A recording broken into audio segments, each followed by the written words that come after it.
All right, I guess we'll get started here. Thanks for coming to the case studies in porcelain panel tile installation.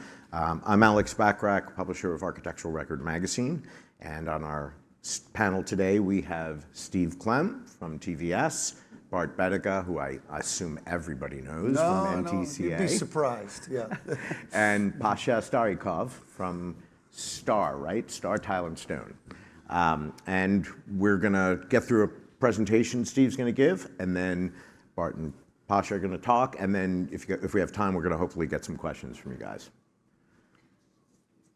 Ready to go?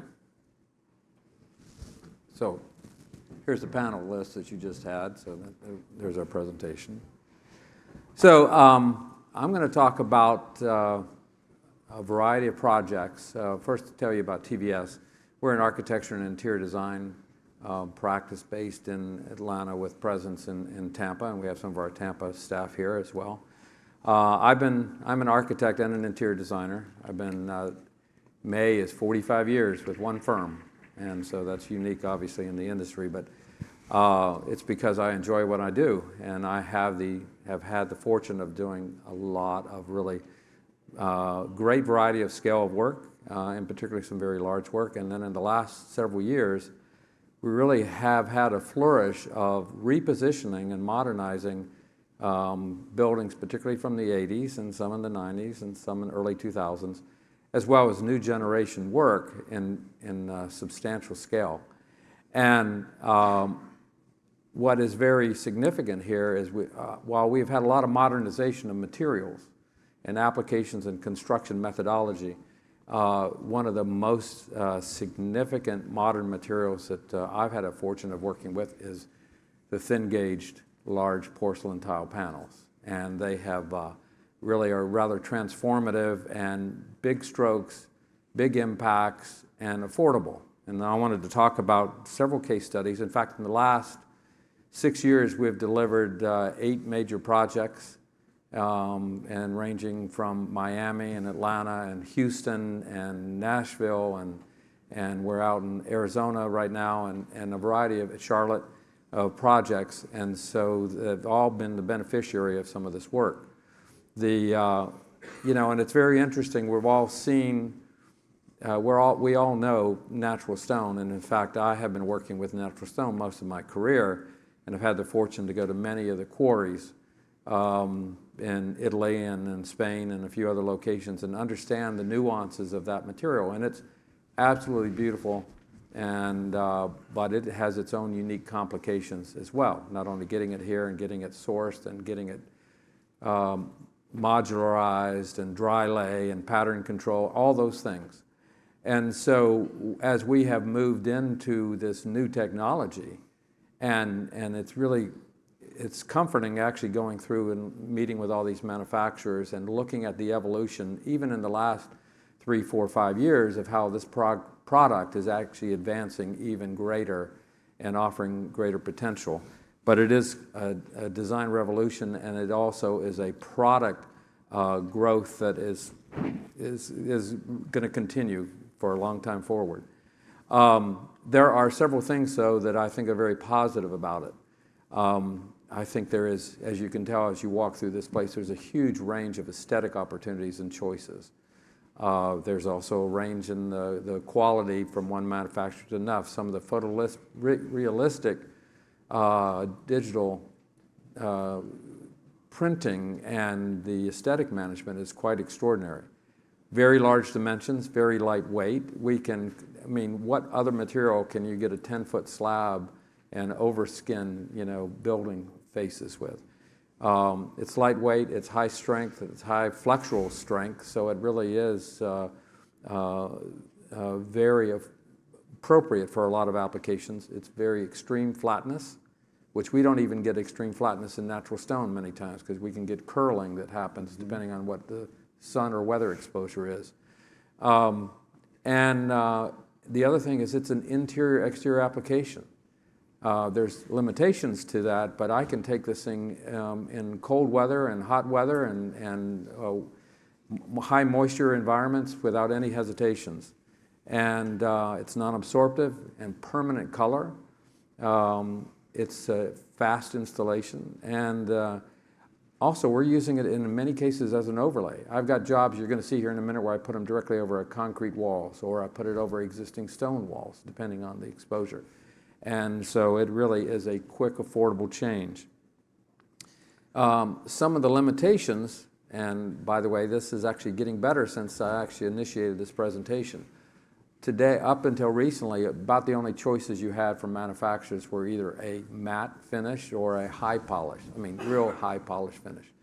And the things we've been looking for is to get a satin finish, something that is less light reflective. So I don't see a mirror in a dark panel when I see on my exterior windows, blinding, you can't see the stone characteristics. And there are numerous manufacturers that I have seen here that are actually introducing that and bringing that forward. The other aspect is digital image coordination. So every time we do one of these projects and we deal with these stone, we manage the digital faces. So we compose the application and we plan out the plan. But in some cases, if you're buying a book match, you can usually get the two pieces of stone that make the book match or tile. But for many of the manufacturers, you get whatever they package up into the package, and then you've got to, once it's arrived on the job, you've got to sort them all, and then you plan your art direction. And so that's always something that we have to manage. So as an architect and designer, the extent of your participation goes all the way to the finished product. You can't kind of like, well, it's in the contractor's court, let them take care of it. We have to manage it to the finish. And so that's a little more effort, but the reward is high. The specification is different than the traditional tile that we've all been putting on the floor and other applications. It is a new product. It's got different adhesive, different mortar, different strength for bonding, and the whole handling process is significantly different. And it is really imperative now that the subcontractors installing it get appropriately certified to handle that work, because it's not the same. And particularly when I take this material outside and put it in a high stress environment, it's got a higher risk of delaminating or peeling off the building unless I put it on proper. And so that's critical. And I know Pasha is going to talk about this next part. I'll probably leave most of this to him, but it is really critical. So when we write our specifications, we write a complete spec, and that is distinguished from the other tile work, so that the panel work is distinct, as well as all the materials that go with that and the criteria for the certification. And I was mentioning to others that we press the general contractor who's buying out the services to pay attention to all of that, so we get what is expected and what is defined by the documents. So, case studies. This is probably one of the most exciting projects I've ever worked on, is the one you're seeing right now. This is actually in Mumbai, India. I started this project in 2006 with this client. We went to 2008, completely designed a solution, parked it until 2012, and then redesigned it again. And now we just had, 2 weeks ago, I was in Mumbai, India for the grand opening of the Performing Arts Center. Overall, it's a 7.5 million square foot project. We have put in over 1 million square feet of natural stone and floors and walls, and brought, I don't know how many hundreds of blocks of Saturio from Italy, slabbed it, book matched it, and reassembled it on this job, and watched every dry lay piece that went into that thing. When we started the retail project, I was able to convince them, which is a 250,000 square foot luxury retail project that we're showing you, I was able to convince them to go to porcelain tile. And so we got 250,000 square feet of tile material, going into this, and vertical applications and floors, 5 by 10 foot sheets, 5 by 5 foot flooring, and you're seeing some of the install work, 45 foot tall walls of this material. I just went through some of these are from 2 weeks ago on the construction site, and it's looking extraordinary. And one of the beauties of what we're seeing with this material, particularly the tile, is that we can control the aesthetic background of this. And so I've got a uniformity of color variance. If I've got this white marble wall depending on which block I got, I have all kind of color extremes. This, I can control the uniformity of one sheet to the next, even if it's a change of pattern, and I can get a uniformity of color and get a more monolithic look. You know, some of this very tall stuff that you see on this, these columns, I'm actually using Corian. I got more Corian on this project in India than any place on the planet. And they're expert craftsmen over here. This is a project we completed this last year in Miami. This is a building that was built in the 80s. This is 801 Brickell Avenue. We retained the green stone because it's a very expensive radiused construction material, and so it was a premium face, but we replaced everything else. All these columns were painted concrete, and we have boxed out the round columns and squared them up, but all the walls, it's either woodwork or it's thin gauge porcelain tile. You can see the one you know, on the left, and that's all painted concrete, and we were able to scarify that finish, take it down, and then put direct application of, we confirmed flatness, and then we were able to put the tile directly on top, which was super fast and very efficient, and transformed the look and appeal and elevated this project that was kind of falling off the market as far as its leasable status back into the premium tier property. And so that was quite extraordinary. And we actually, one that's not here, next door did 701 Brickell Avenue, and it now has got the highest lease rate in the city that is not a new building. And so it's the second highest of all buildings, you know, in Brickell Avenue. This is a small project that we did in Houston a few years ago. I can't tell you how many feet of red granite I've taken out of buildings that were all, you know, in 1980s, early 80s, late and early 90s, it was like the dominant material that came out of Texas and it was all over the country. This is the same, look at this view and this view, it's the same view. You know, and in some cases we overclad the stone, other cases we removed it and built new walls and changed the ceiling design and the character of the space. Here's an example where this particular tile, we were able to get 5 panels of sequence in the digital graphic. And so we were able to put them back together so that it actually gave you this kind of master array as if it were a single stone out of a quarry. But that was our management of the solution.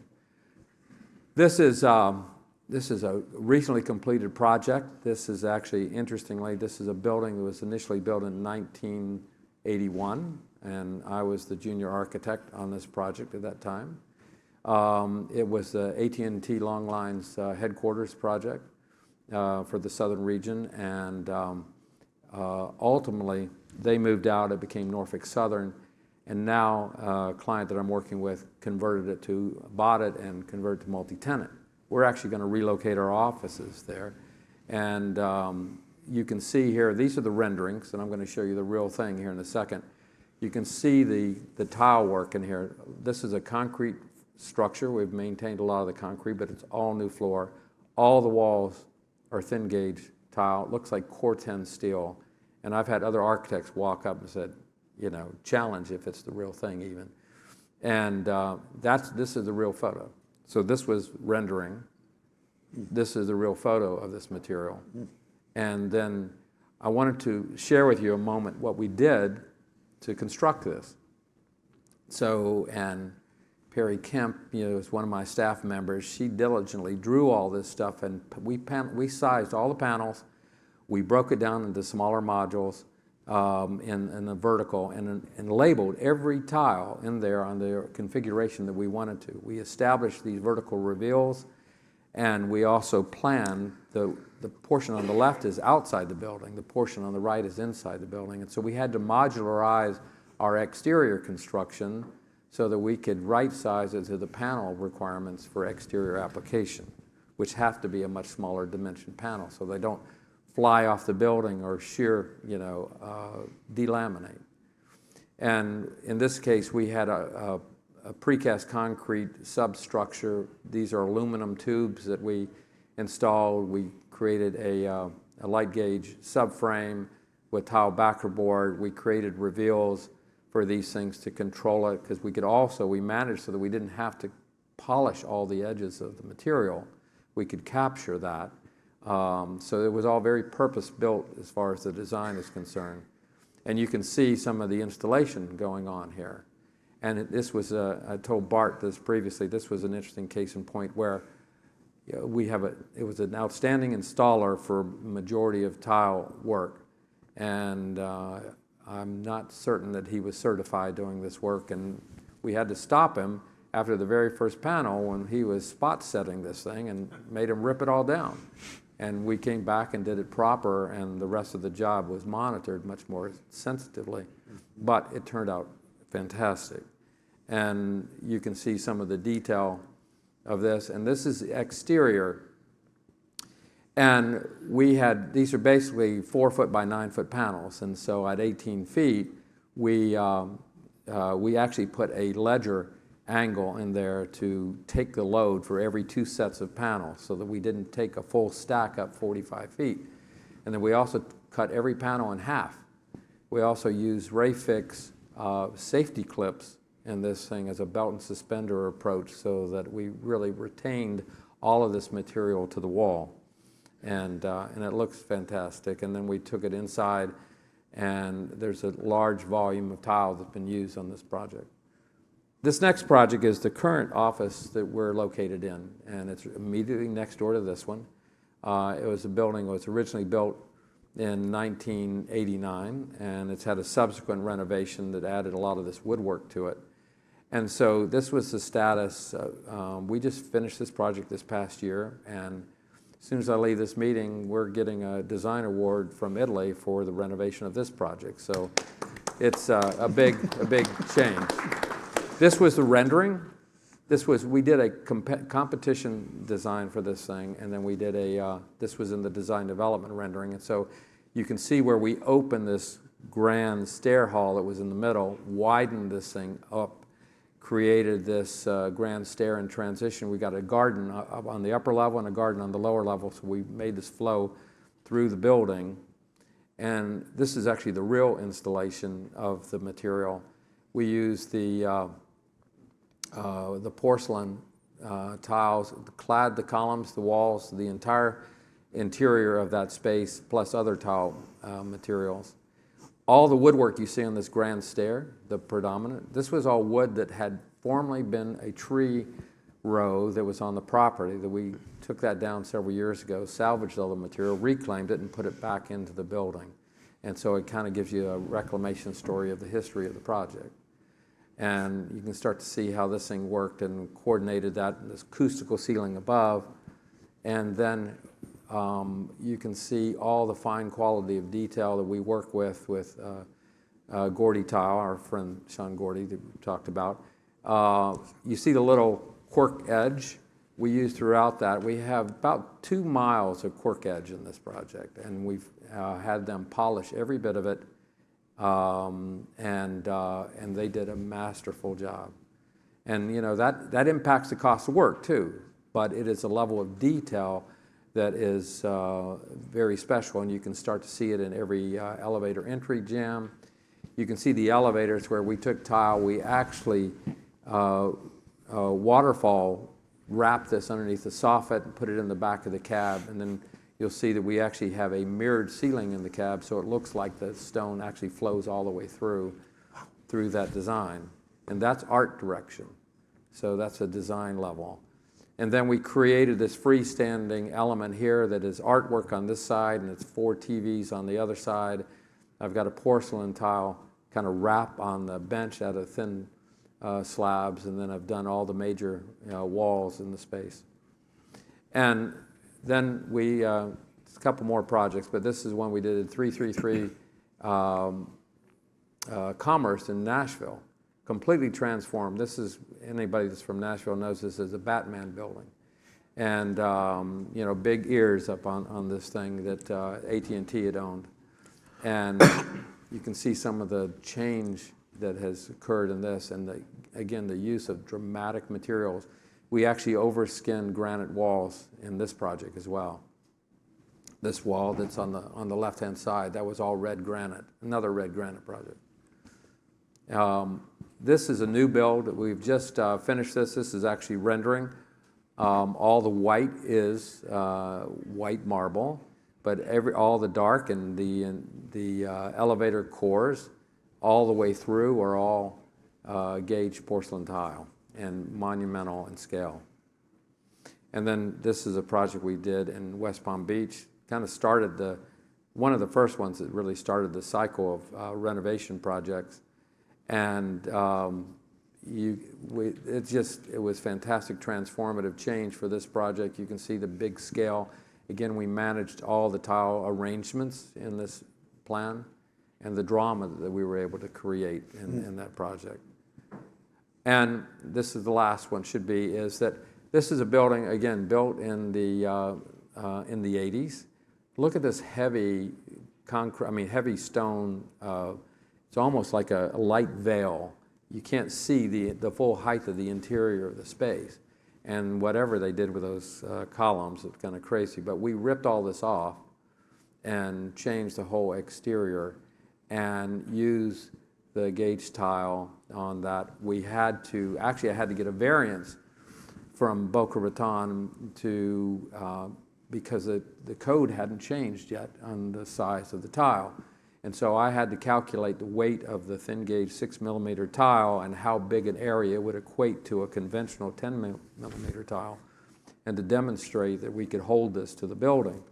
And so we laid this thing out and defined the entire shape and frame and moduled. And also the other thing that's important, we planned the wastage of all this. So we took all of our slabs and we figured out how to get the maximum use, the best value out of it, and put it all back together, and had the veins continue all the way through. And we had very little, except for a couple breakages, of any panel wastage on this project. And this was the interior side of that. They had a very traditional look, and I don't know what the hell a light fixture on top of a column is actually really doing, but we did haul that one out and cut off this balcony, this little bow front, and this is what we created. And you can see, the use of the big tile. What we did is we actually have a left and a right side of the building. We used a book match set. I'll show you here. Tiles were available. And what we did is, rather than putting them adjacent to each other, we divided them in two halves of the room. So we got them all sequenced as a repetitive piece.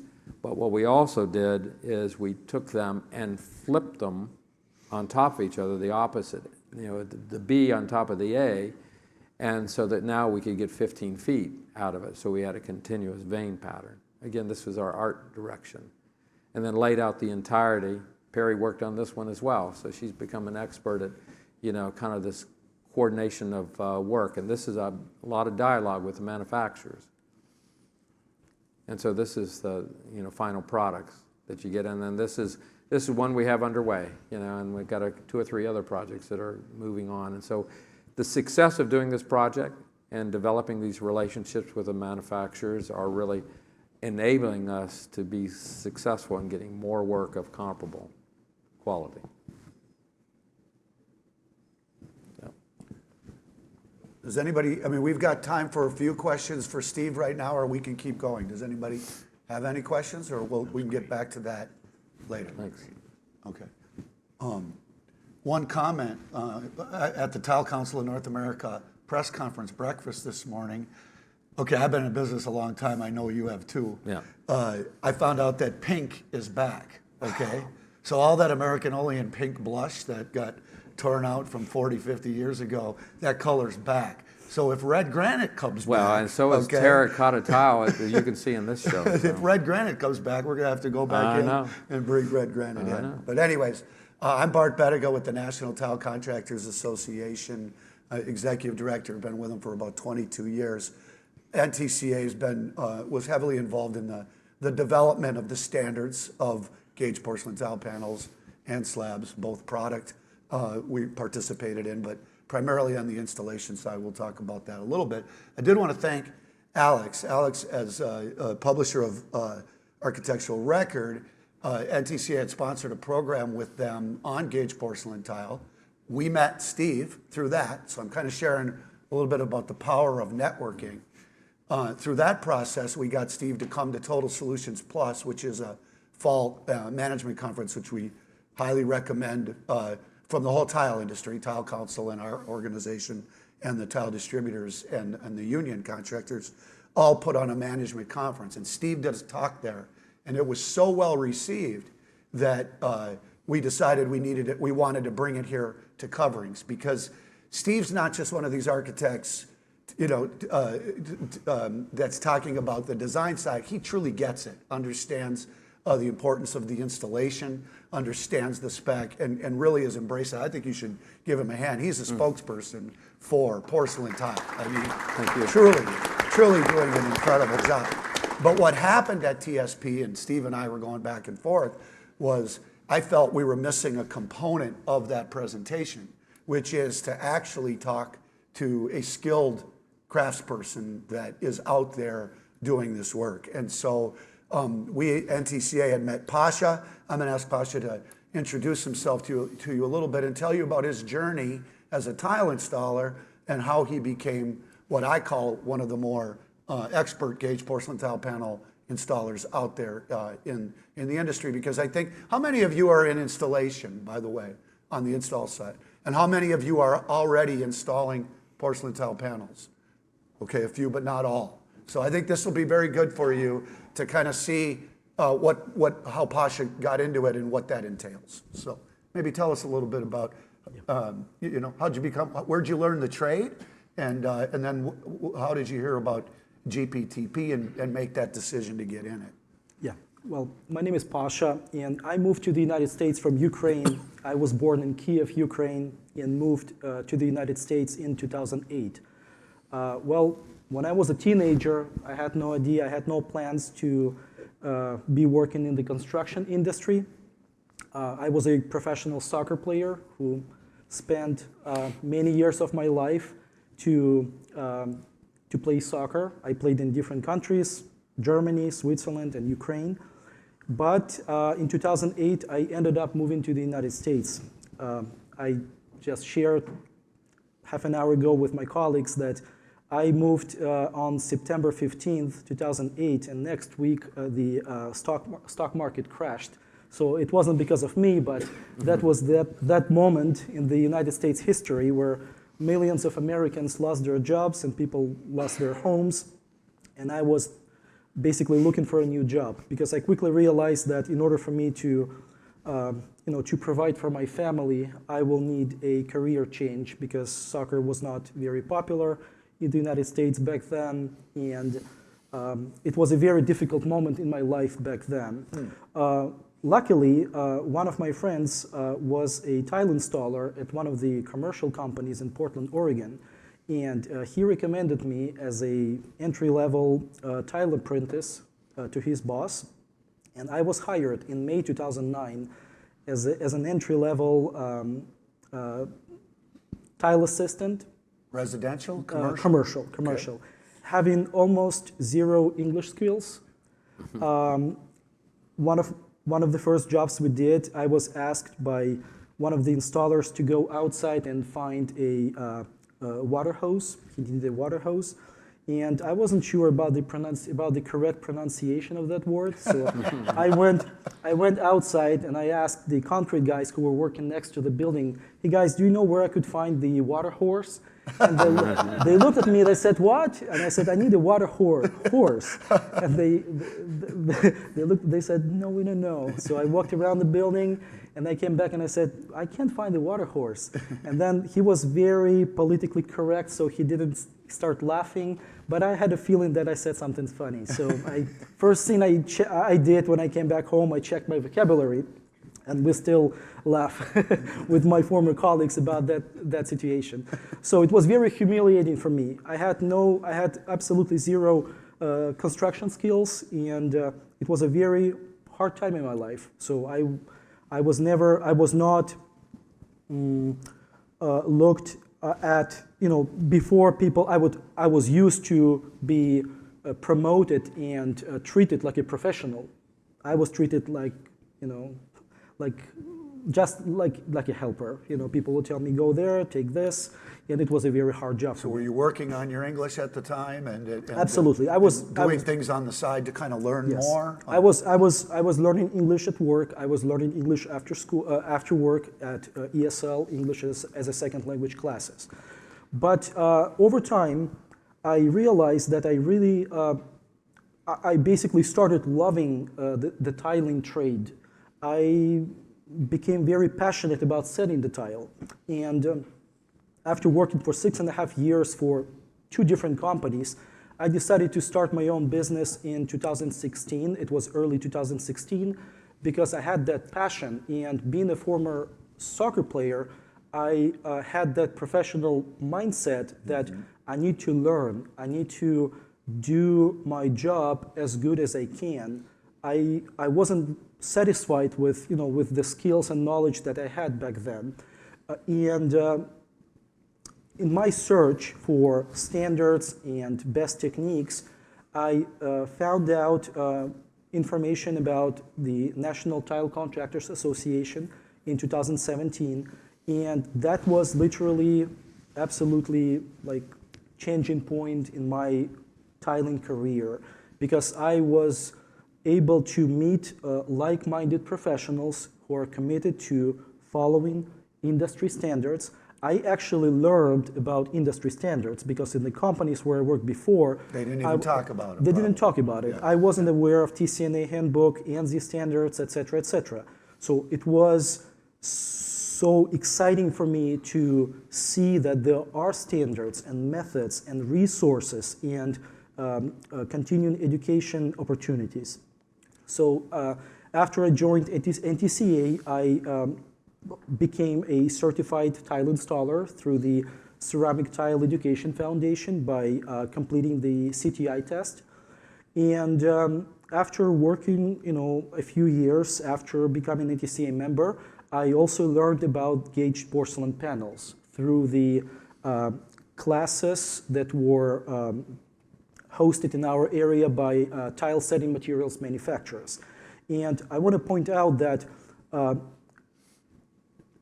tiling is not just, doing something that looks good. Professional tiling is truly an art and a science. And many people admire tiling work. They look at the aesthetics and, endless design opportunities without realizing that true beauty of the tile is determined by the preparation work, by the stability of the substrate that the tile is installed over. Amen. And, well, if you agree, you could say amen.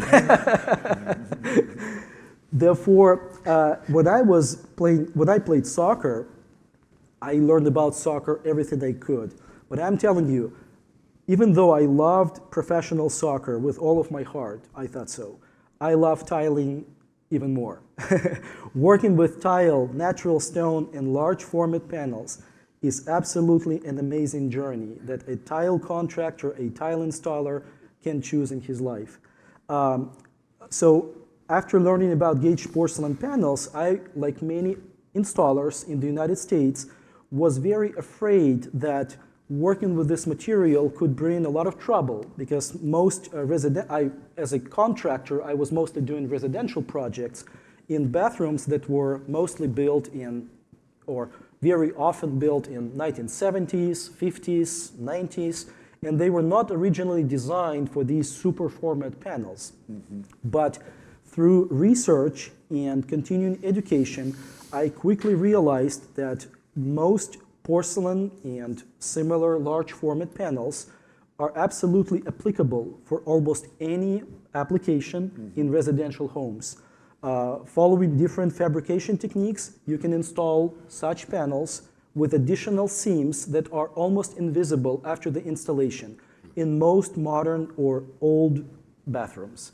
So just recently, I had a chance to become a ACT tile installer for gauged porcelain panels. That's a very challenging test that is offered through the Ceramic Tile Education Foundation as well. a 7-hour test, and just recently I was able to pass that test and become the ACT tile installer. Was it hard? Was it hard to pass? Were you concerned? I was, yes. So how long have you been installing gauge porcelain tile panels then? I've been installing gauged porcelain and large format tile panels since summer 2020, which is 3 years. So how did you get over the fear? What was was there a class out there in Portland? Obviously the distributor was, the distributors were importing the product, so they had a vested interest in finding installers in that area. Did they play a role? And so tell us, like, what was, what was the training process like before you decided, hey, I can do this and invest in the equipment that's necessary? Because this is a different type of installation than what a lot of our members have been exposed to over the years. We always hear, I've been doing it this way for 30 years, and that, so I've never had a failure. You hear that all the time. But they can't say that about GPTP products, right? So just tell us a little bit about that. Yes, I attended my first training for large or super format panel, like some manufacturers call them, in 2018. So before I did my first project with large format panels, I probably participated in at least 2 or 3 such full-day trainings. So I had basic understanding on, major techniques for snap cutting and fabricating and handling of large format porcelain panels. Even though I had that experience, I was still doubting whether I should start working with large panels for the reasons I described just a couple minutes ago. One of my projects in the summer 2020 had a steam shower, and originally that steam shower was going to have regular 12 by 24 porcelain tile. And then all of a sudden customers changed their mind after visiting one of the local slab galleries, and they fell in love with a material by Deltile called Deltile Panoramic. It was 6mm panels, and I was notified by the general contractors that customers want to install that particular material in their steam shower. And my first reaction was, okay, so let me find a contractor for you among my colleagues who could possibly do it for you. Because I thought, I'm not ready. Yes, I did attend those trainings. I do have basic understanding, but am I ready?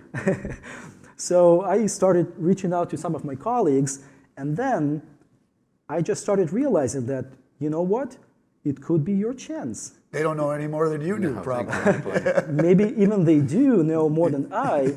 This could be my chance. Why not? Why would I not invest money into professional equipment and do this project myself? And that's when I learned about a great private Facebook group page for tile contractors. The world of gauge porcelain panels and slabs, and we have a Tile Nation team who basically started that group. And I got a lot of useful information chatting with the members of that group about my particular installation. And I was able to do that project. And even though it had a very complicated niche cutout, which was located only 3 inches away from one of the side walls, through the recommendations of my colleagues, I was able to successfully perform that niche cutout and do that, I would say, stunning installation. So, did you have employees working for you? You can't handle this material by yourself. Yes. So how did you approach that with doing this? Most residential projects with large format panels, not exceeding, I would say, 10 millimeters in thickness, only require 2 people. Okay. 1 master installer and 1 helper. Okay. Sometimes, more people would be of more help, 4 people would be better, more efficient, but for most projects that I did, it only required 2 people. What was your fear of breakage, and how did you factor that into your Because bid? I attended class and I was familiar with professional equipment like professional rack with suction cups and handling and cutting techniques. I would say that even though I had fear in the very beginning, it quickly disappeared after we started installing the panels. Okay. Well, I would like to talk to you about a few of your jobs here, but before I get into that, I would like to mention the standards. So I said we were involved in the development. I'm looking at Noah from Crossville back there because I'm trying to remember if I remember. 137.3, ANSI 137.3 is the actual product standard for gauge porcelain tile panels and slabs. Adam, thank you. And ANSI A 108.19 is the installation standard. Really important if you're on the install side and you're thinking about this to get that standard, the installation standard. And I believe ANSI 108.20 is now a standard on exterior installations for gauge porcelain tile panels and slabs. Am I right on all that? Okay. All right. Yeah. May I add yes, something? May, please. As probably some of you or many of you, we participate in, like I mentioned, private Facebook group pages for tile contractors. Some of those groups have thousands of contractors from all over the country. And we often hear a question from a contractor who is offered to do a large format panels project by one of the general contractors he works with. And a very common question is, okay guys, so what equipment would you recommend for such a project? So that's not a correct question. The first question should always be, what is a good training that will make me or help me to become qualified to do this job? It's not just about the equipment. And in my experience, there is two major groups of contractors when it comes to starting working with large format porcelain panels. First group is very confident, and their main question is like, what setting material, what equipment, and they think they can treat these super format panels the same way they work with regular or even large format porcelain tiles of 24 by 48. Second group has those fears like I did, but their fears are based on the fact that many of them realize that professional tile installation brings very strict requirements for the prep and installation techniques. So that second group is actually closer to the truth, right, even though they have those fears, but those fears could be dissolved and go away with proper instructions and through proper training and education. Did you have any experience prior to taking on the porcelain tile slabs with like natural stone slabs or any any fabricated materials? No. Or, yeah. No, but because I was already familiar with main requirements for prep work, and I was practicing all those methods and techniques in my everyday tile installations, it was pretty easy for me to transform to doing large format porcelain panels. So you would say planning and preparation are Absolutely. key to being a successful gauge porcelain tile panel. Substrate preparation. And I would say that would agree. Absolutely. That would work commercially as well as residentially. So we're showing these are your jobs. This is planning a shower. Anything different related to planning for a GPTP shower versus a traditional shower at all?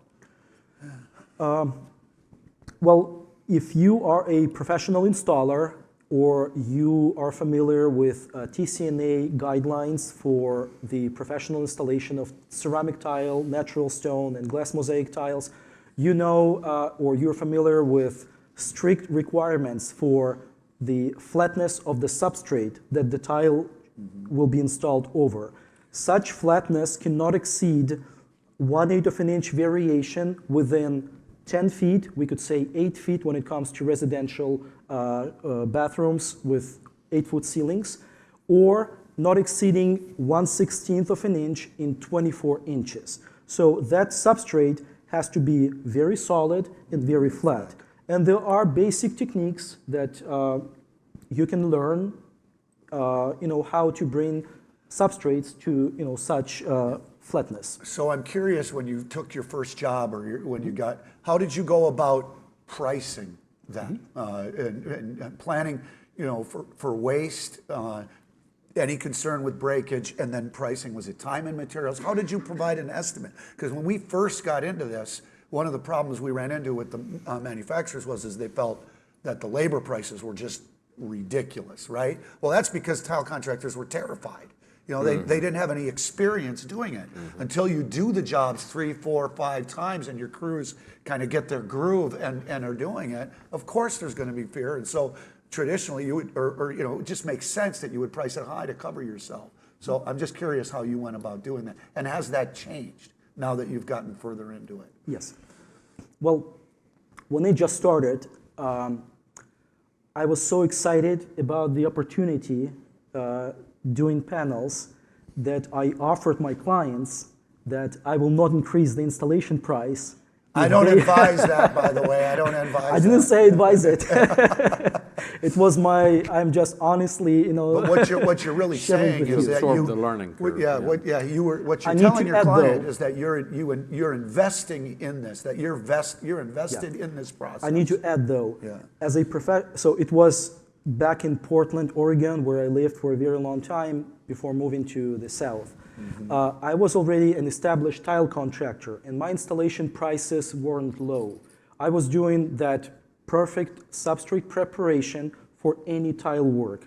So basically doing the panels would not increase my work by a lot, you know, back then. So what I offered, I told them that I understand that they have some budget limitations.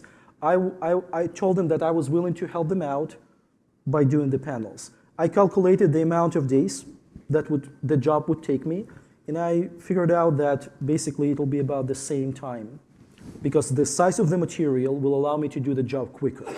Of course, by doing more jobs, panel jobs, I quickly realized that I needed to increase my installation prices in order to be able to invest into new tools, equipment, as well as you know, to make my prices more fair compared to, you know, that high-end installation services that I was providing my customers with. That's great. So now you moved to South Carolina from Portland. So how are you bidding these projects now in South Carolina? Luckily, I'm able to bid them. I mean, because you have a unique skill set. Yeah. It's okay to say it. Okay. So layout has to be crucial. I'm curious on book matching with porcelain tile as compared to you know, natural stone. It's got to be different. Does this come easy? Is this easy to do, or what's your process to match, to make these pieces look monolithic, if you will, in residential bathrooms? Yeah, some panels come book matched, meaning that they're already ready. The veins, like, they're opposite to each other. All you need to do is to properly measure and, you know, and cut those panels. With most projects, though, those panels are not designed to be book matched. But as a professional installer, you don't feel satisfied, because when you do it, like I said, you treat it as an art. As a panel artist, if you wish, I'm not satisfied of doing it, you know, however customer wants. My requirements for myself are way higher than customers' requirements for my work. So I'm more strict to myself than the customer. I mean, it's just my personal approach. So this isn't like a mural that comes, you know, by number. This is not like... I always try to do my best in order to continue the veins where it's possible. Sometimes you have limited amount of material and it's not doable, it's not possible to continue all the veins. But many times with additional measuring, with additional time, it is doable, it is possible. So in a traditional tile installation, we might look at 5% waste or 10% waste. How do you approach that when you're doing an estimate and a field measure and ordering your material? How much extra material do you have on hand? What happens if a piece breaks? Yeah, well, every contractor treats it differently. Because panels, many of them, I would say their cost is very high. It's always great, depending on the size of the project, if you have at least one extra panel in case, you know, a panel breaks or something happens. Honestly, I did most of my projects having no additional panels, because I guarantee to my customer that I will be able to handle it. And if something happens, I'm taking full responsibility. I do not advise it to others. If you can, order an extra panel. It was just my personal And approach. what do you do? Do you leave that panel with them? What if there's a leak or That was- something? Not, yeah. not that there should be a leak, right? But what if something does go wrong? We all know in the tile industry how difficult it is sometimes to find a tile 10 years later. What do you do about that? Or what do you suggest to your clients on that? Well, if the panel is, if a large panel is installed correctly with the required coverage over the properly prepared substrate, it will serve the lifetime of the structure. It is very, I had a few situations where we accidentally dropped heavy stuff on newly installed large format.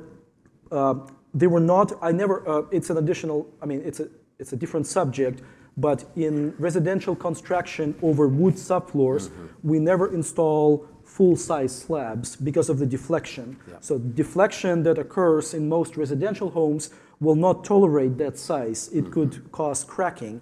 So the size that I personally feel comfortable with going over residential wood subfloors, of course, properly prepared with a proper membrane or self-leveling underlayment, in my experience, does not exceed, let's say, 30 by 5 feet. Okay. So that's the size I feel comfortable with.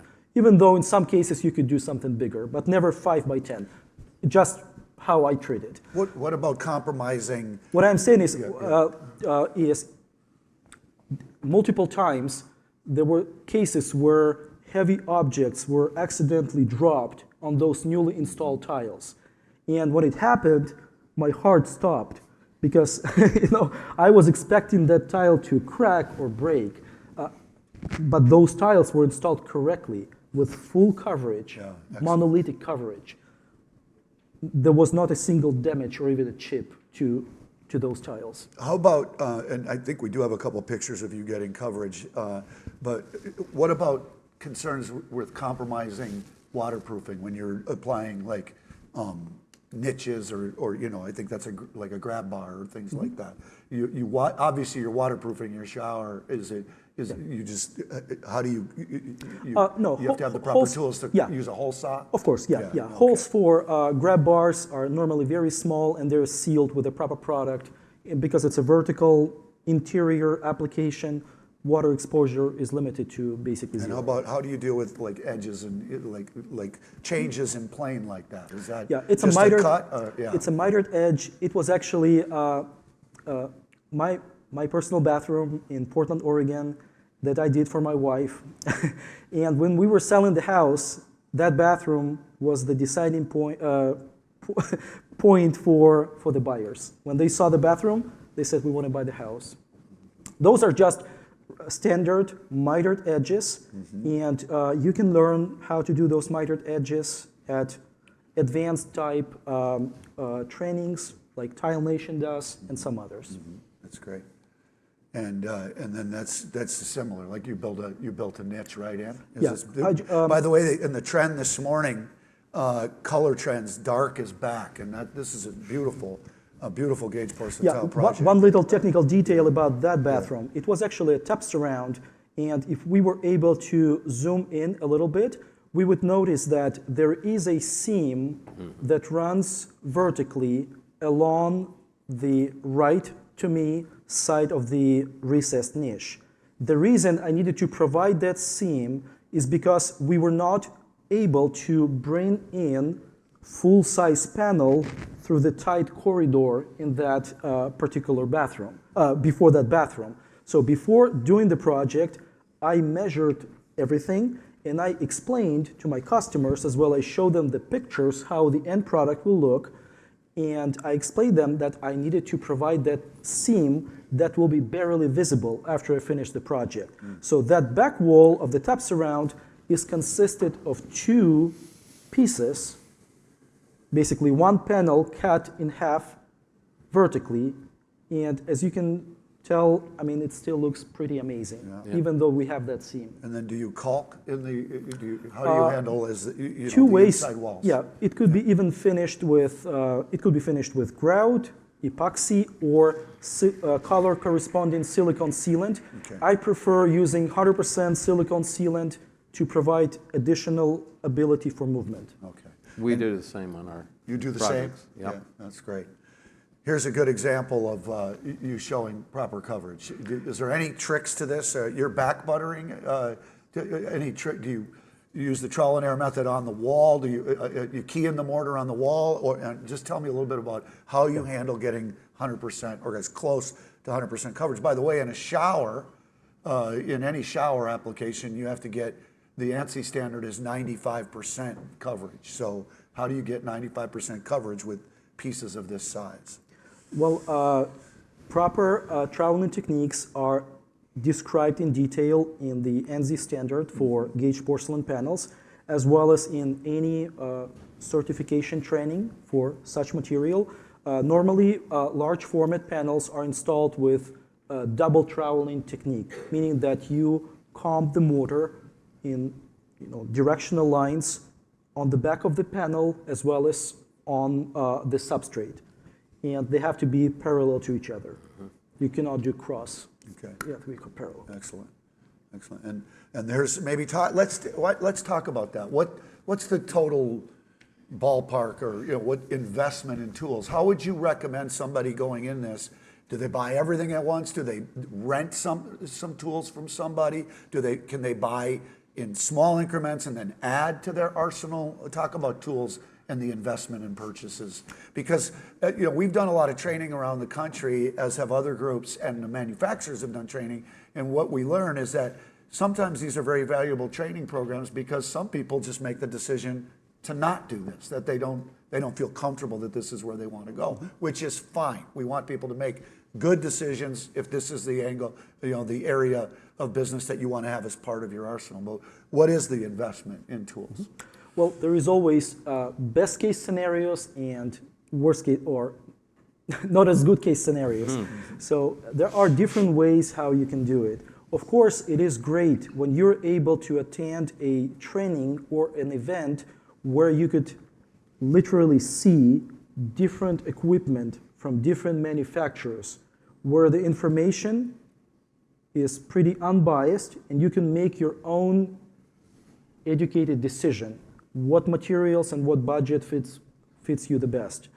Also, there are possibilities of simply renting large format equipment from one of your local fellow installers.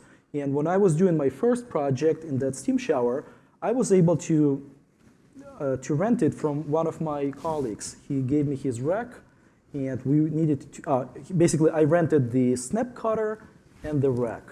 And then after I did that first project, after I became confident that I could continue, I invested into buying my own projects, tools. Sorry. And that's excellent. That's good advice. Here's another example of excellent coverage, and then you cutting holes out of the material. That mortar coverage will only make sense and will only work if the substrate is prepared per industry specs, meaning it's perfectly flat. If your substrate has deep spots, that mortar thickness could not help too much because it will be inconsistent. So on a wall, if the wall's not perfectly flat, what do you do to bring it into tolerance? There are different ways, starting from shimming to floating. It all depends on what backing materials you are installing in that particular application. Some guys just float their walls with mud. Some guys use foam backer. I personally always use and prefer foam backer, half-inch foam backer. So what we don't want to see is people spot bonding because the wall's not flat, right? And we don't want to see them using big gobs of thin set that are not designed to be patching or leveling products, right? So those are two important things that if you saw someone out in the field. Internet could be very deceiving. Right now, there are hundreds of Instagram videos where guys from all over the world, they install large format panels over fireplaces, walls and ceilings, where mortar is spread chaotically, where there are very sketchy techniques. So the source of education is not those videos. They could be very deceiving.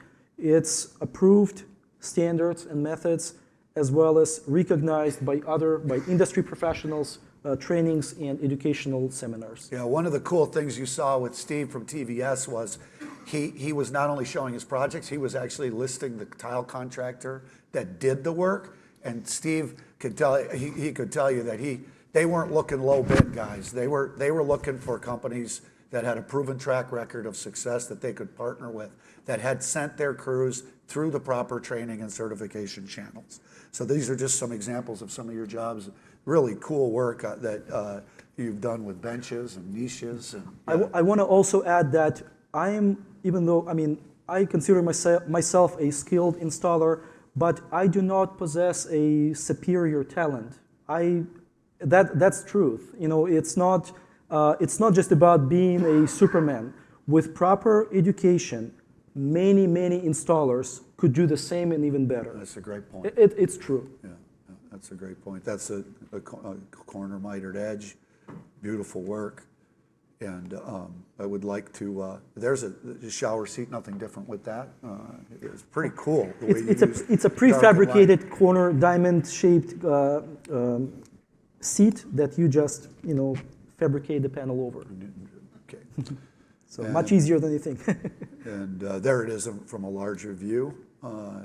Installing on floors and applying drains or anything like that, any tricks to the trade with any of that? Linear drains or anything? You can do linear drains or traditional drains Absolutely. with these products, right? Yeah. Yes. Depends on the side, the room, okay? And let's see, a lot of zero clearance, I'm assuming, right? A lot of curbless showers? Yeah, depending on, particular design of the bathroom, yes. Okay, and then, do you want to ask a question right now, Bill? Yeah. You had asked the question about the investment of equipment, and it actually didn't get answered as a number. Is how much? Of course, it could be different in some markets. Yeah. What is it, 10 grand? No, Is it all a one-time investment? No, not necessarily. In order to start, in my opinion, working with the panels, it is great to have 2 professional tables made for gauge porcelain panels, 1 professional snap cutter, and 1 professional rack that has at least 6 vacuum suction cups. There are many other tools and equipment that could be bought later, but those are, I would say, very important to start working professionally. Most of the time, depending on the manufacturer, it could be about $5,000 in that range. But that's the investment. Which you can get that back pretty quickly if you're getting this work. And what about talking to your builders and your designers about this? Are you out promoting this to them? And how are they receiving? Are people coming to you to do this, or are you trying to recommend this to them as an option or an alternative to something? Yes, sometimes I get phone calls from other contractors who ask me to recommend them to their local panel distributors. My answer is, you don't start with that. You first recommend that product to your customers. You start doing your own projects, like I did, and then when distributors and manufacturers will see and learn about your personal projects, they would be more than happy to recommend you to their local customers. That's the best way to not rely on someone recommending you. With proper communication skills, with proper explanation of the benefits of those great panels, there is an incredibly great potential for this amazing product in the United States. Yeah, that's great. Yeah, and we're wrapping up here, Alex, to give it back to you to see if there's some questions. But we definitely touched on it. Pasha talked about it. Steve talked about it. This category is really got potential to grow. Exterior, it's got potential. It's got potential to pick up market share where we've lost market share in the past. And it's got potential in retrofit without, as we start talking about reducing carbon down the road, people aren't going to like demoing and tearing out everything in a lot of these commercial projects. So to come in and be able to apply panels in a retrofit is really powerful and real opportunity for us. But we can't do this kind of work without proper sales training for the people selling the product and also proper installation training.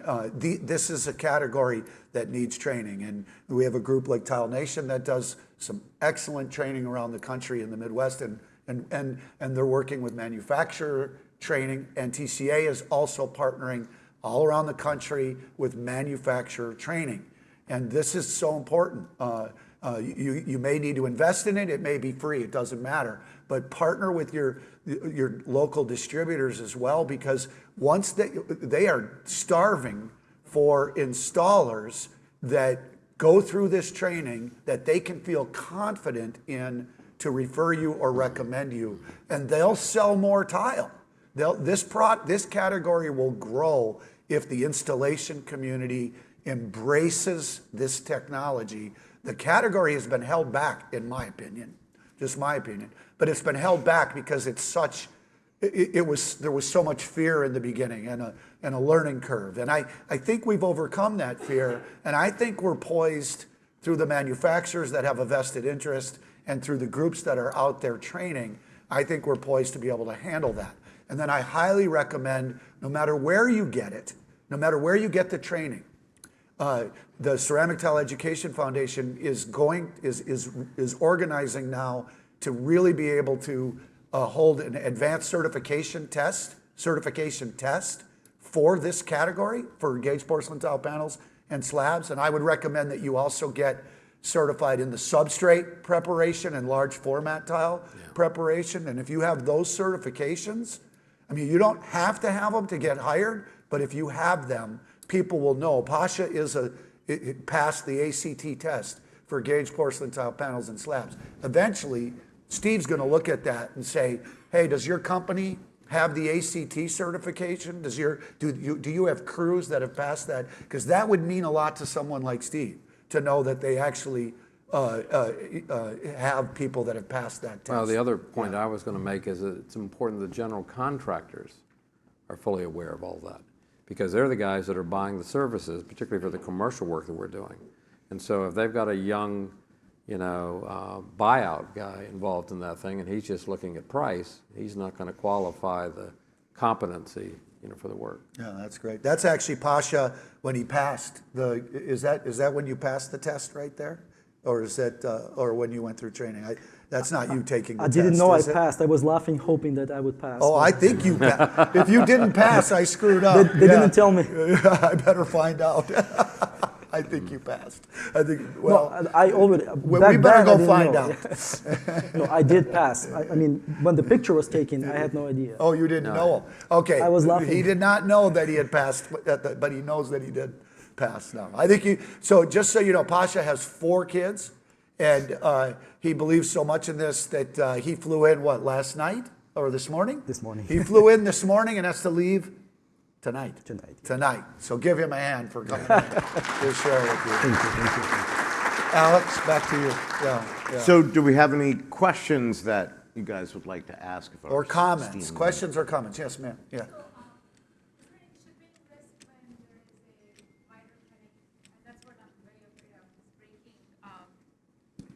Are very afraid of wasting slabs when trying to do those type of waterfall scenarios. Yeah. There are different techniques of how mitered edge is achieved, and with proper technique, there is always a risk when the installer or the fabricator does a mistake, but with proper technique and proper finishing, there is no such risk. After the mitered edge is properly formed and finished, with a suitable epoxy-type adhesive, its strength against any impact is incredible. There are guys who are doing testing by hitting such edges with mallets or hammers, and it's super impact resistant after it's finished. In order to properly do it, the contractor has to understand all the little things and details and differences about the material he is working with. Do you need a 5-axis CNC saw to get that miter? Depending on the material, on its thickness. With most thin material, the way we do it, we do not use any bridge saws or stone fabrication equipment. I do not have such equipment. I only use manual equipment for gauge porcelain panels. I could share more after the session, but yeah. There was a question behind, I think, unless you had another question? Or is that, okay, yeah. Did somebody have their hand up? Oh, you were going to ask about miter corners. Yes. Yeah. This is a question for Steve. Steve, amazing work, beautiful pictures. Thank you. If porcelain tile panels are so great, what is the main barrier to mainstream adoption, both in residential and commercial? Why are we not seeing it everywhere, and what needs to happen for that to just explode? Well, I think it has a lot to do with an architect or designer's familiarity with the product. It isn't always fully, it hasn't been fully promoted, nor have, and a lot of other architects haven't embraced it. I really think it's, a part of that is really being aware of its capabilities. There was a question that we were kind of noodling on to ask is, how do you pitch this to your clients as far as the material cost? Every job I work on, and every one that we all work on, is budget driven. And so we got, when we're doing these projects, and every one of these that I showed you was market positioning. Where are we going to stand when we complete this project, renovate it to improve its position and its leasability, marketability. And so we have to kind of value engineer the application of materials. I know that, and I stay current as much as I can through the resources of my friends that are contractors and subcontractors and the like, what things cost. So if I know that I'm going to do a large wood wall, that is, and a lot of what we're doing is monumental in scale. So it's a premium cost anytime you've got to get on a scaffolding, to do some work. But if the average cost of woodwork is $75 a square foot for panels, and I can do something equally as dramatic, in $45 to $50 a square foot, or if I compare that to natural stone, then now I'm able to sell the value proposition of using something that's quite extraordinary, that's more affordable and faster in its delivery. So it's actually getting educated, and being articulate and being able to how to describe the value proposition of this material. I would even add on that, when this first kind of came out, we would talk to architects and design professionals when they were first being exposed to it, and their first impression, I remember specifically in a room in Atlanta where one said they assumed that those panels would be less expensive to install because they're bigger pieces and you can just lay it down. So a lot of this is also on the education side. In distribution and in sales, when it first came out, I think we found ourselves comparing the cost of this to a traditional tile sale, when in reality, I think it should have probably been compared to stone slabs, right? And I think that's been an educational change a little bit in the sales process. And I think we're getting better at this, and I think we will improve and grow the Let me add market. another part to that question that I think is maybe an inhibitor. As an industry, we're always slow to adopt new technologies. Until anytime you start putting we have a quality assurance department that every time we put out a project that, we review all of our work. And we're paying attention to, truthfully, liability exposures. What's our risk in the future if we're playing on the bleeding edge of some technology change?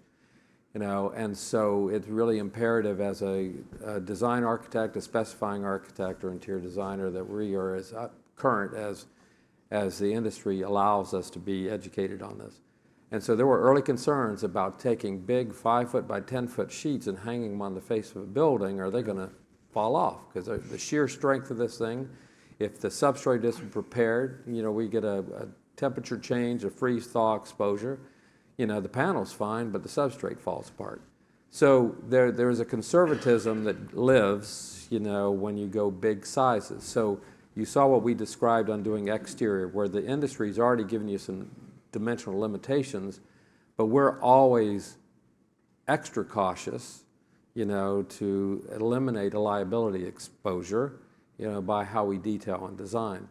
And also early on, when we were dealing with this small, thin material, it took me a while before I got comfortable with edge detailing. The one thing I didn't want to do is I didn't want to have metal edges. All of a sudden, I'm trying to promote something that looks like a natural stone material, Right. and I'm putting a metal edge on it. I mean, it looks like a tile job, a smaller scale tile job. And I'm trying to create something that looks monolithic, natural stone. So working with a variety of subcontractors and also some of the manufacturers and looking at how they've addressed the edges. And for those who don't know, a polished edge, you can polish up the edge to an equivalent gloss to the face, and it is the most durable surface that you can produce. So it changed for me the quality aesthetic of that product, as we got educated in how we learned to use it. And so it is also, I constantly have to, you'd be surprised at how many people you have to prove, how to build something, so it's important. Yes, her first, Craig, and then you. Yeah. So we are fabricators, and we told our clients, okay, we will provide and install the porcelain. You have to get it prepped. What we ran into are these contractors who don't understand waterproofing. So how do you deal with that? Or are you suggesting that we waterproof it ourselves? Yeah. My personal opinion is that the contractor, a professional installer contractor of gauge porcelain panels, has to be the person who does all the prep work. It has to be performed by the same company that is dedicated to following industry standards. Because if you are, divorced in your understanding of methods and proper techniques, that project will fail. So you could, regarding mitering techniques, there is Tile Nation team here. You can talk about, you can ask about their class where they dedicate a lot of time to explaining how to correctly miter porcelain panels. If you're a fabricator, you said you're a fabricator, but your crews don't waterproof, or you don't have crews that waterproof. So you would want to find a partner that could do that for you, right? Yeah. Or It applies to installers. exterior buildings too. Yeah. And waterproofing and substrate and getting all of that relief. Yeah. To find your local certified installer, someone that has a demonstrated track record of waterproofing shutters. Regarding designers, it's great if a designer, before offering it to their clients, first learns about local installers of such material. You could, if you don't know anybody, you could ask your local panel distributor, or you could reach out to the National Tile Contractors Association. You could also reach out to the Tile Nation. And it's always great, and it's something that I see many designers really lack, is that they do not really understand the technical side of working with gauge porcelain panels. Yeah. Many times designers offer that product to their customers, and they start looking for somebody who could install it after the bid was accepted. Yeah. It's too late. It could end up result in serious problems. Also, most of my clients, they're mid-class people. They're not super wealthy people. And because, you all can hear my accent. I came from Ukraine. I wasn't born here. But if you love what you do, if you have technical knowledge, if you can properly explain all the benefits of that incredible material, most customers will buy it. Yeah. My first projects were all just simple people. I explained, I can do this for you. It will have almost seamless application. I will provide this and that. You can choose, you can decide. Mm-hmm. The customer brings me downstairs, shows me like another bathroom, his kid's bathroom, And he tells me, okay, I want you to do the panels on all the walls, shower floor, bathroom floor, and on shower ceiling. I asked him, did you talk to your wife? Not yet, but I will. After a week, Craig, he I'm reached sorry, I out to think me. there's somebody else. Yeah. I ended up doing 2 bathrooms in his house. They were super happy. So more than a question, it's like a comment. I went to the CTEF website to see what courses you guys offer, and you offer pretty good courses such as waterproofing and basic tile installation. When do you see, or do you see going to these type of classes, like for large format and panel tiling installation? Do you see that coming soon? Yes. The NTCA, our organization, does a lot more mobile training. The CTEF is a smaller nonprofit and has training courses that are in South Carolina at their facility. And they also have a facility now in New Jersey that they're developing. But NTCA does go around the country with one full day training programs, not just on the Gage porcelain tile panels and slabs, which is a one-day program for us. It's not as advanced, but it's an excellent program. But we also do large format and substrate preparation training. And because of the support of our partners and sponsors that do that around the country, we actually do that for free. We charge $50 and we give you your money back because we just got to make sure you show up. But it's an all-day training. And we've trained, I think we're doing about 60 events this year all around the country. So you can go to the National Tile Contractors Association website for training available in those kinds of programs as well. Thank you. Yeah. We got, Alex, I think we got about 10 minutes. Yeah. Gentlemen, I appreciate your time today. You've really done a well job here, giving us a lot of information. Thank you. I'm an old dog. I've been in this business 42 years. And you learn something every day. Amen. Actually, I've been privileged to talk to Pasha on the phone. He hasn't seen me before, but I will be in his class next week with 2 of my installers. What I can tell you here is I retail. I've been in the retail. I've installed when I was 13 years old in tile. And to get your employees all the training you can get. You're never too old to learn. Thin sets are changing, materials changing. I'm in Myrtle Beach, South Carolina. I'm from Southwest Virginia and the hills up there originally. But the large format tile is coming to us. I think it started in California, Florida. We're getting into it. Right now we're doing a ton of 24 by 48s, but we're going to the full panels because that's what the other industries are doing. They're trying to tell people not to use grout. But that can be resolved too, because if you do it properly, you will have no problem. But I can't specify any more. If you cannot take 2 people and do a job of different companies. Like Pasha said, it doesn't work. Don't try it because it's going to cause you a lot of problems. The same person that starts that job needs to finish that job. And what he's talking about is 100% correct. So if you want to be in this industry and you want to learn what you're doing, these gentlemen are the people you need to talk to and get all the training you can. And that's what I can advise you over the time I've been in it. And you will have good installations, and you'll build a name for yourself. It's extremely well said, and thank you for those comments. I tell you, just to piggyback off of that, you know, in addition to Gage porcelain tile panels and slabs, if you go down on this show floor, you'll see the innovation in 2 centimeter and 3 centimeter porcelain tile panels and pavers. And the pedestal systems are setting that in gravel and sand.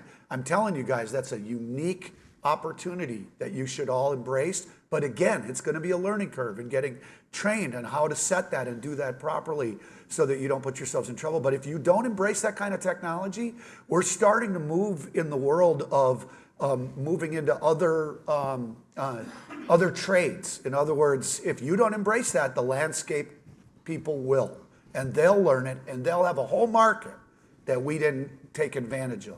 And I think Adam and Chris and some of these guys could say the same thing could happen with the panels and slabs. The fabricators will take this and learn it if the tile people don't. I'm not trying to preach on that, but I think I'm right in that opinion. So, yeah. Thanks, guys. I'll be talking to you next week probably. Yeah, these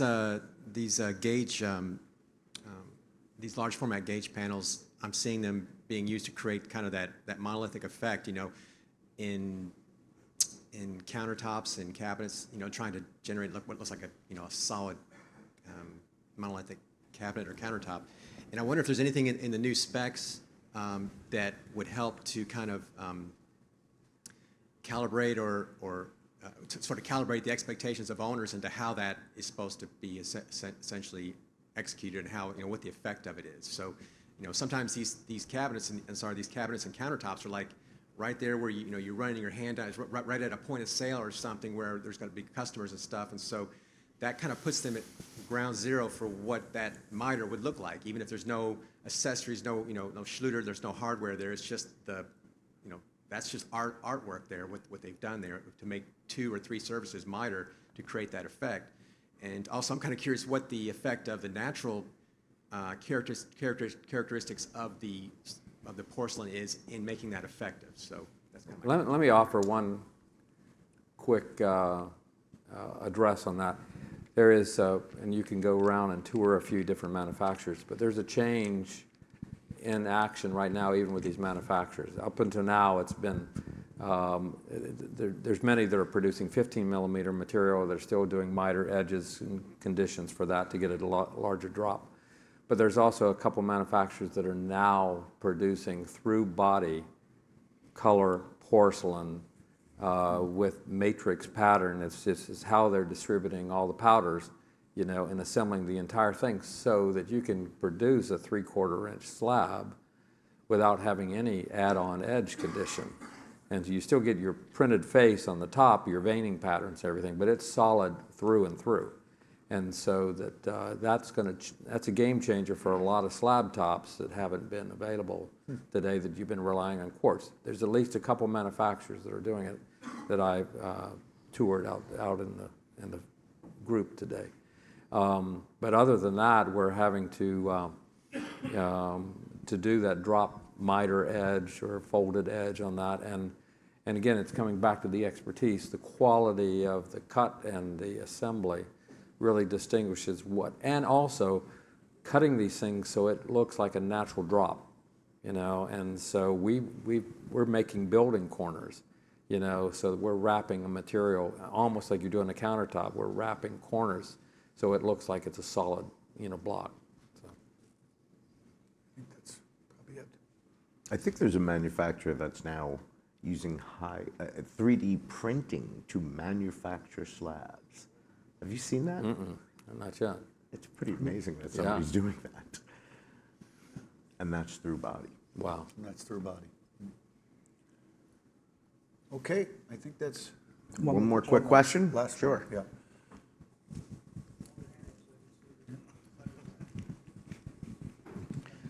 It's coming. So Pasha, you and I have talked many, many times. And then Sean Gordy out of Atlanta is a close friend. Talk to him about once a week. It's great. But big proponent on seeing porcelain expand further and further. I think in the granite industry, that's maybe a 30 to 40% saturation. But with average consumers, the end users in a residential type application, how big should we put the effort into proper education of what's physically possible, or even with designers and the architects, should there be a dialogue back and forth of what's spec versus what we can physically get out there and do? Well, I think it's worth having a lot of dialogue myself. I mean, and I do this. This has been kind of unique for me in my career, is having a relationship with fabricators and builders, and and that's, most architects don't do that, quite honestly, because I've learned, from every relationship I've had, in building things, and I go to the field, and I'm one of those people that follow it all the way through. But I think you want to find those relationships, you know, and get that connectivity, because you can teach them the most effective way to build something, right? And they will be a better specifier, you know, the next time they do a job. Got to train them just like you got to train installers. Yeah. The other thing I wanted to mention is something that I've done. I don't get to do it all the time, but I wanted just to express an appreciation for all the people out there that build things. Yeah. When we do projects, I have done many times, you know, we're making all of our design presentations to our clients and pitching what the look and feel of this is going to be. And then we produce a set of black and white drawings and we send them out to the field for people to see the work. And so one of the things, whenever it's possible, when we assemble the construction team, I try to get all the lead superintendents and all the people and make a design presentation to them so they see what they're going to build and what the outcome is going to be. And then, when it's possible, I encourage our clients to have a celebration at the end where the contractors can come back collectively and see what they achieved, because we did it together. And it's because there's so many, you know, in your business that don't get the final results. They produce a piece of the pie, you know, and then they go away onto the next job and never get to see the finished product. But it takes all of us to get this done. It's a great collaborative Yeah. approach. I think that's all we have for today, but thank you all for coming. I want to say thanks Steve, Bart, and Pasha for their great presentations, and reach out to them if you have any questions. Thank you.